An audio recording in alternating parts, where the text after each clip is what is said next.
Welcome to Toots Beauty Salon. Kung naghahanap kayo ng relaxation at mga beautification, andito na lahat. At titingnan natin yung alam mga services ngayon. Let's go! Cover po natin dito, meron tayong haircut, manicure, pedicure, threading, wax removal, foot spa, shampoo, blow dry, ironing, at kung ano-ano pa. At syempre, ang latest namin na ino-offer dito ay yung ating massage. Ang price natin, kapag ka morning, mag-start dito ng 7:30 to 12. Ang price natin ay $249. Pag gabi naman, mag-start dito ng 1 to 7 p.m. $299. Very good.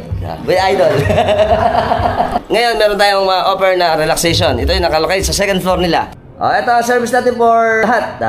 Yan. Mga cubicle para sa massage, pakikita ko sa inyo. Let's go. Ito yung ating mga cubicle para sa ating massage. So, meron tayong mga massage table dito, mga towel at cubicle. Dalawa yung kwarto natin, ano? Ayan, spacious, tsaka maganda. Komportable. It's very nice. Yung waiting area nila malaki. Hindi kayo mainip dahil maluwag at malaki ang space. Tsaka meron pa dito alaman. Kung gusto nyo magpunta rito, ang location natin is pagpasok ng bayan, Jollibee sa likod nun. Meron tayong Korean Mart katabi lang nun. Ito po ay dating footstep. Kaya po kung gusto nyo ng mga relaxation, beautification, at syempre pampaganda sa sarili natin, kahit babae at lalaki, anytime pwede kayo dito. Sa atin, sa Toots Beauty Salon. Okay, dito natin. Let's go! Kung nagustuhan nyo yung video natin, share nyo na rin. Until next time, mga tropa, keep safe and keep moving always. Bye-bye!